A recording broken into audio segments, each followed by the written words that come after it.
bow wow wow, chicka bow wow wow, chicka boom boom bow wow wow, chicka bow wow wow.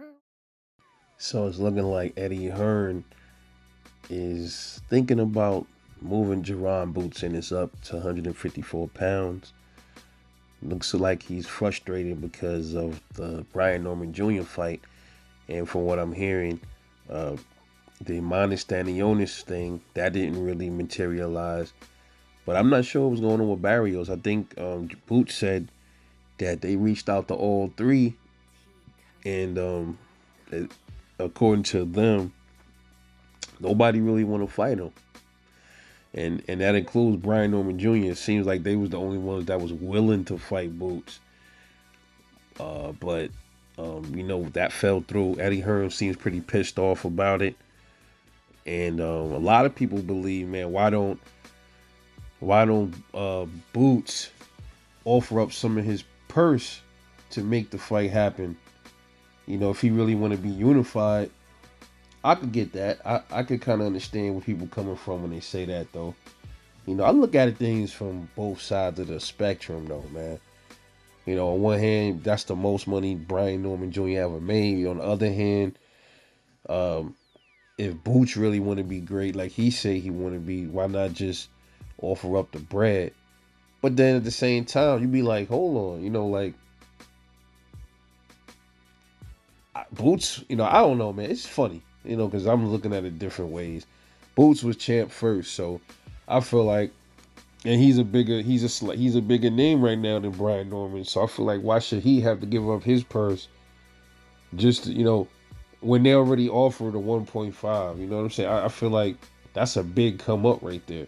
But like I said, that's just how I feel. I ain't the one in these negotiation rooms. I'm not the one in there. It's Senior and Eddie Hearn and all of them. They the ones in there making the moves. You know what I'm saying? I'm only a fan. I'm only here giving my opinion. That's it. But to a move to 154, I guess because Eddie feel like Boots' dream of being undisputed at 147 is going to be difficult. You're getting older. There's no need to wait around. Plus, there's really nothing at 147. But I mean, as far as challenges go, I think Boots beats Stanionis. I think he definitely beats Mario Barrios. But Brian Norman Jr., in my opinion, I think that would be a competitive fight. But I think Boots still edges him, and I think if they fight, it probably would be a rematch. But according to Bozy, Brian Norman ain't got nothing for Boots, and there's word that Boots dropped Brian Norman Jr. in sparring with a body shot, So this is according to Bozy Ennis, uh, and people that I fuck with close to Bozy, shout out to Rashad Bowtown Boxing and my guy right there. He know Bozy, man, and he like, listen, man, he ain't gotta. Bozy don't make stories up like that, So I think they spar more than once, actually.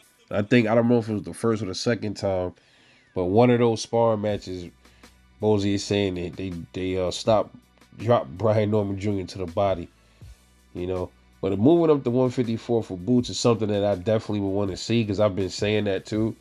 Boots, if he can't get nothing going at welterweight, man, just move up. There's a lot of killers up there. And I would love to see how Boots' power transition up to 154. You got Virgil Ortiz, you got Terrence Crawford. I'll touch on Terrence Crawford a little bit more too in some upcoming videos too, because I'm hearing some things about Bud. I'm not sure if they're true. I'm still looking up some things, but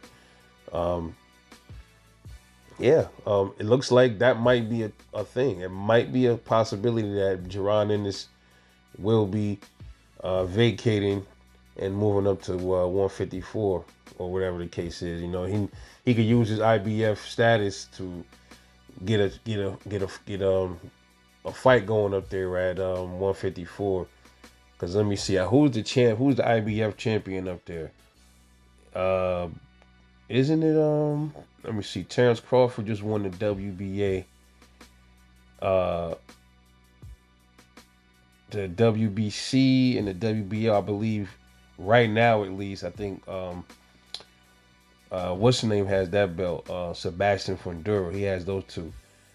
But I think if he don't fight Bud, I forgot what they said how it's gonna go. He might have to vacate one of those belts, and Bud gets one of those belts. I think I follow that, but I don't remember exactly how that's supposed to go. The IBF though, who has that? Is it that Murtazaliev, right? Murtazaliev got that belt. So are we potentially looking at a Jaron Ennis versus Murtazaliev, and then if Terrence Crawford decides to stick around at 154, we could possibly see a unification between Boots and Terrence Crawford? That'd be crazy.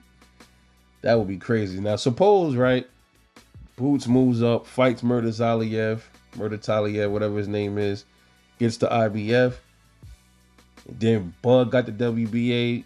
Then Bud ended up fighting Fundura, and then he ended up taking the WBC belt from Fundura and or the WBO. Bud has 3 belts. Boots got 1, and bam, here we go. Undisputed at 154. Hey, that's a nice path, man. That's a path. But we'll see. There's no guarantee that Bud will beat Fundura. But, I think Bud will probably work him, because he's a strong kid, but I just don't see it, man. I don't see it, but it's just boxing, so that's why I gotta always say there's no guarantee. Anything can happen in that ring to anybody. You know what I'm saying? So we got to see what's going on with Boots Ennis, man, with Jaron's career, because right now at 154, man, it's not looking too good, man. So he's moving up in weight is good, because we get to see what he can do up there. And then I want to see then he can get a chance to win a real belt. Like, I mean, not saying win a real belt. He has a belt now, but actually take the belt from somebody, in a fight. That would be, I know that would mean a lot to Boots to do that, It's not his fault he got elevated champion, so I can't really blame him for that, but let's see what the next move is for Jaron Boots Ennis. It'll be interesting to see where Eddie Hearn goes, but we will see.